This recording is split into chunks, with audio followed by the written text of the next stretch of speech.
2020 സ്ഥാനത്ത് ലക്ഷ്മിപ്രിയയാണ് സി മലയാളം ന്യൂസിനൊപ്പം ചേരുന്നത്. ചേച്ചി അഭിനയത്തിൽ നിന്ന് നേരെ രാഷ്ട്രീയത്തിലേക്കാണ്. കഴിഞ്ഞ കുറേ വർഷങ്ങളായി BJPയുടെ വേദികളൊക്കെ കാണാറുണ്ട്. ഇപ്പോൾ ഒരു സ്ഥാനാർത്ഥിയായി വരുന്നു, എങ്ങനെ കാണുന്നു? ഒരുപാട് സന്തോഷവും അഭിമാനവും ഉണ്ട്. ഇത്രയും നാളും വന്ന ഇൻവിറ്റേഷനൊക്കെ ഞാൻ സ്വീകരിച്ചിരുന്നില്ല. പക്ഷേ 2020യുടെ വികസന പ്രവർത്തനങ്ങളെല്ലാം കൺമുന്നിൽ കണ്ടുകൊണ്ടിരിക്കുന്ന ഒരാളായതുകൊണ്ട് ആ ക്ഷണം സ്വീകരിക്കുന്നതിന് എനിക്ക് യാതൊരു ബുദ്ധിമുട്ടും ഉണ്ടായിരുന്നില്ല. അവരോടൊപ്പം ചേർന്ന് പ്രവർത്തിക്കുന്നതിൽ എനിക്ക് ഒരുപാട് സന്തോഷവും അഭിമാനവുമാണ്. എന്തുകൊണ്ട് 2020 തിരഞ്ഞെടുത്തതിൻ്റെ ഒരു കാരണം എന്താണ്? ആ കാരണം എന്താണെന്ന് നിങ്ങൾക്ക് തന്നെ മനസ്സിലാവുന്നില്ലേ? ഇത്തരം ഒരു ചെറിയ പഞ്ചായത്താണ് കിഴക്കമ്പലം എന്ന് പറയുന്നൊരു പഞ്ചായത്ത്. ഈ പഞ്ചായത്തിൽ 2020 കൊണ്ടുവന്നിരിക്കുന്ന 2020ക്ക് മുമ്പ് പാർട്ടി രൂപീകരിക്കുന്നതിന് മുമ്പ് തന്നെ അന്ന കിറ്റക്സ് ഗ്രൂപ്പ് കൊണ്ടുവന്നിട്ടുള്ള വികസന പ്രവർത്തനങ്ങൾ എത്രയാണ്?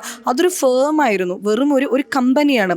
ഒരു കമ്പനിക്ക് അവർ ജനിച്ചു വളർന്ന ഒരു നാടിനോട് ഇത്രയധികം സഹാനുഭൂതിയും സ്നേഹവും ഉണ്ടെങ്കിൽ, അവർക്ക് ഇത്രയധികം കാര്യങ്ങൾ കൊണ്ടുവരാൻ സാധിക്കുമെങ്കിൽ തീർച്ചയായിട്ടും ഒരു രാഷ്ട്രീയ പാർട്ടി ആയാൽ എന്തൊക്കെ സാധ്യതകൾ ഉണ്ടായിരുന്നു.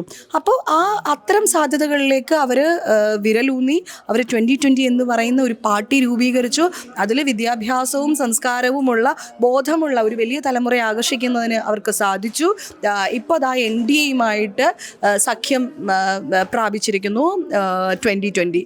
അപ്പോൾ തീർച്ചയായിട്ടും ഈ കേരളമെമ്പാടും അല്ലേ ഒരുപാട് വികസന പ്രവർത്തനങ്ങൾ കൊണ്ടുവരാനായിട്ട് തീർച്ചയായിട്ടും സാധിക്കും. അങ്ങനെ എല്ലാത്തിലും മാതൃകയാണല്ലോ. സൂപ്പർ മാർക്കറ്റ് വേണോ, ആരോഗ്യ രംഗം വേണോ, എന്താ പറയുക, സ്കൂള് വേണോ, റോഡിൻ്റെ വികസനം വേണോ, പുഴ വൃത്തിയാക്കണോ, തോട്, വയൽ, ഇതെല്ലാം കൃഷിഭൂമി, ഇതൊക്കെ ശുദ്ധിയാക്കി ഇതെല്ലാം ചെയ്യുന്നില്ലേ? അപ്പം ഇതിൽ കൂടുതൽ ചെയ്യാനായിട്ട് നമുക്ക് കഴിയണം.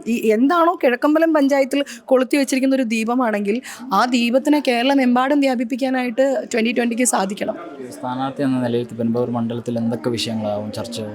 ഇവിടുത്തെ ഏറ്റവും ആദ്യം നോട്ടീസ് ചെയ്യപ്പെട്ടിട്ടുള്ളതും നമ്മൾക്ക് വിഷമം തോന്നുന്നതുമായിട്ടുള്ള കേരളത്തിൻ്റെ എന്താ പറയുക, നാളുകൾ എടുത്തു നോക്കുമ്പോൾ ഒരു കറുത്ത അടയാളമായിട്ട് കിടക്കുന്നത് തീർച്ചയായിട്ടും അന്യസംസ്ഥാന തൊഴിലാളികൾ കൊണ്ടുവന്നിട്ടുണ്ടാക്കുന്ന ബുദ്ധിമുട്ടുകളാണ്. ഡ്രഗ്സിൻ്റെ മാരകമായിട്ടുള്ള ഉപയോഗം. നമ്മുടെ എറണാകുളത്ത് തന്നെ 147-ലധികം സ്കൂളുകളിൽ ഡ്രഗ്സിൻ്റെ ഉപഭോഗം ഉണ്ട് എന്നുള്ളത് വളരെ ഞെട്ടിക്കുന്ന ഒരു സംഗതിയായിരുന്നു. അപ്പോൾ എന്താ പറയുക, അതിനൊരു തടയിടുന്നതിനായിട്ട് വേണ്ട കാര്യങ്ങൾ ചെയ്യണം. കാരണം വെച്ചാൽ ഇവിടുത്തെ മലയാളികളായിട്ടുള്ള ആളുകൾക്ക് പോലും പകൽ പോലും പുറത്തിറങ്ങാൻ പറ്റാത്ത രീതിയിൽ ബുദ്ധിമുട്ടുകൾ ചില സ്ഥലങ്ങളിലൊക്കെ ഉണ്ടാവുന്നുണ്ട്. പിന്നെ ഒരേ സിറിഞ്ച് തന്നെ ഡ്രഗ്സ് യൂസ് ചെയ്യുന്നതിന് വേണ്ടിയിട്ടൊക്കെ ഉപയോഗിച്ചിട്ട് എന്താ പറയുക, എയ്ഡ്സ് പോലെയുള്ള മാരകമായിട്ടുള്ള വൈറസ് രോഗങ്ങൾ പടർന്നു പിടിച്ചുകൊണ്ടിരിക്കുകയാണ്. ഇതൊക്കെ നമ്മൾ കണ്ടുകൊണ്ടിരിക്കുന്നുണ്ട്. അപ്പോൾ എന്തുകൊണ്ടാണ് ഇവിടെ മുൻപുണ്ടായിരുന്ന ആൾക്കാരും തന്നെ ഇതിനെതിരെ ചെറുവിരൽ അനക്കിയിട്ടുള്ള എന്നുള്ളത് എന്നെ സംബന്ധിച്ച് വളരെയധികം അതിശയമുണ്ടാക്കിയിട്ടുള്ളൊരു കാര്യമാണ്. അതിന് തടയിടുന്നതിനായിരിക്കും ആദ്യത്തെ പ്രയോറിറ്റി കൊടുക്കുന്നത്. അഭിനയ രംഗത്ത് മറ്റ് സഹപ്രവർത്തകരൊക്കെ പ്രചരണ രംഗത്തൊക്കെ കടന്നു വരുമെന്ന് പ്രതീക്ഷ. എന്തിന് കടന്നു വരുമെന്ന്? പ്രചാരണ രംഗത്ത് വരണം എന്നാണ് എൻ്റെ ആഗ്രഹം. എല്ലാവരും വരട്ടെ എന്ന് വരും എന്ന് വിചാരിക്കുന്നു. ഏറ്റവും പുതിയ വാർത്തകളും വിശേഷങ്ങളും വിരൽ തുമ്പിലറിയാൻ സി മലയാളം ന്യൂസ് എല്ലാ ഡിജിറ്റൽ പ്ലാറ്റ്ഫോമുകളിലും ലഭ്യം.